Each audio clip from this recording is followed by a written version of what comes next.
Since taking office, President Biden has overseen the distribution of more than 400 million vaccine doses, the return of 5.8 million jobs, and the creation of one of the biggest bipartisan infrastructure deals in U.S. history. But COVID is still circulating, inflation has spiked, and the partisan animosity is toxic. Biden's poll numbers have sunk. So we wanted to know how voters, particularly independent voters, feel about the president's handling of these issues. We assembled a group of self-described independents from Tennessee, Oklahoma, Indiana, Michigan, and Kansas, all of whom have voted for both Democrats and Republicans in past presidential and statewide races. So here now is our pulse of the people. The president's poll numbers have gone from, I think they were 49% approval rating on Inauguration Day. They've gone up as high as 52%. Now they're down to 42% at the last count. So what do you blame that on? Yeah, I mean, he inherited some really difficult times. The pandemic, our economic situations, the dysfunction in Congress. It just is kind of dragging down, I think, Americans' opinion of what's going on. And as president, that onus rests on him. Why don't you all just tell me what grade you would give President Biden today? Oh, a B. A B. You know, it's been very unique after the insurrection and the Stop the Steal movement, which is really unprecedented in our history. And he's just maintained a certain level of sanity. And I applaud him for that. I would say a B, between a B and a B minus. And what's your reasoning? Yeah, so I would definitely say that he has delivered on many promises, but some of them he has not. He promised when he was actually running on his campaign trail that he would wipe out $10,000 worth of student loan debt for every individual that had student loans. That has yet to come into fruition.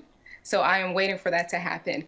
Yeah, I'd give President Biden a solid B+, maybe an A- if you catch me on a good day. I think he gets the blame for a lot of what happens or doesn't happen in our country.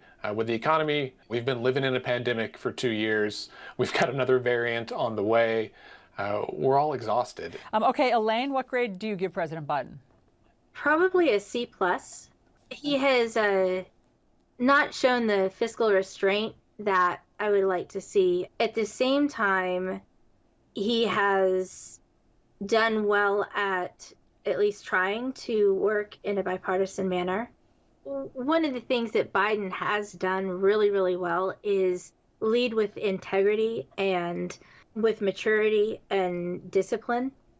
I would probably go with a C- because he's definitely an improvement over the last administration. There's no doubt on that.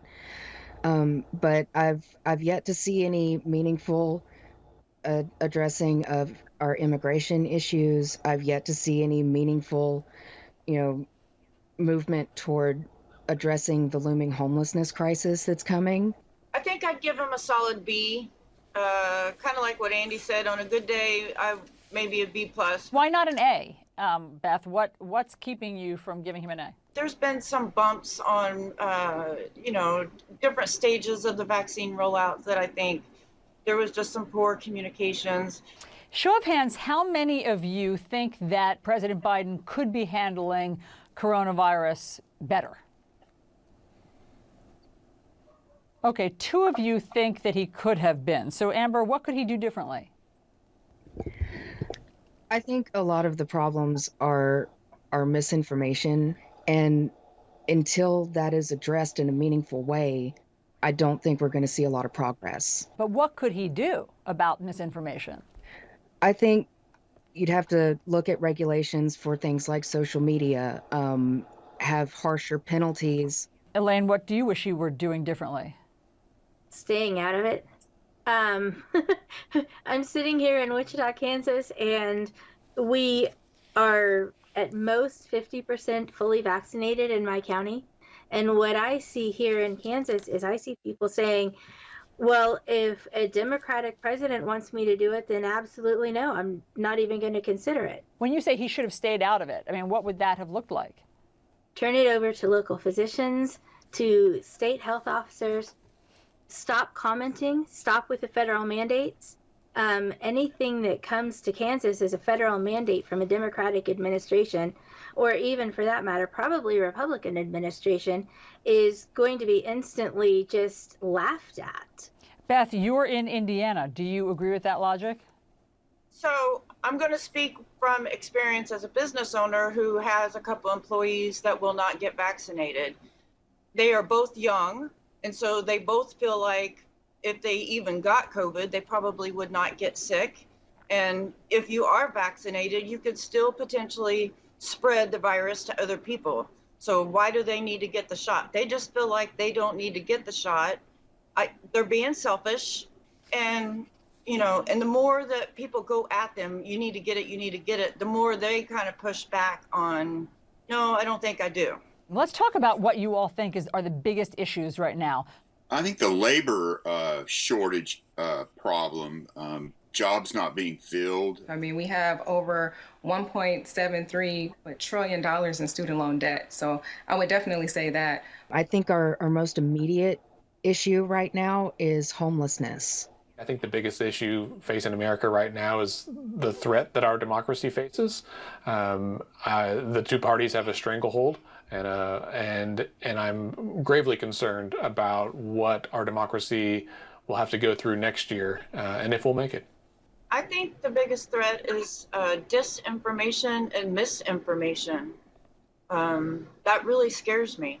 Yeah, I think the biggest threat facing our country right now is partisanship.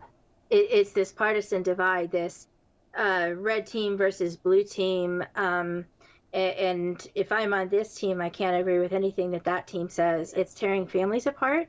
It's tearing communities apart. And I think that, like Andy said, this is the biggest, our democracy is at risk. If the election were held today between President Biden and former President Donald Trump, would you still vote for President Biden? Yes. Absolutely. Yes. Okay, so 5 of you would. What about you, Amber? That's a Sophie's choice for me. I don't. If I had to choose between the two and there were no other options, I would vote for Biden, but I wouldn't be happy about it. Yeah, I think that's interesting when you hear several of them say that the biggest problems are the disinformation and partisanship. Well, that colors everything. I mean, that colors, of course, the response to the pandemic, the economic challenges as well. Those two are paramount. Absolutely. And I also thought it was really interesting to talk to them because every one of them had a different issue that they wish that President Biden were focused more on. And so you realize how challenging it would be to be president right now. Yeah. Tomorrow, we hear from them about whether they think that former President Trump will run again and what that would look like. All right, looking forward to it.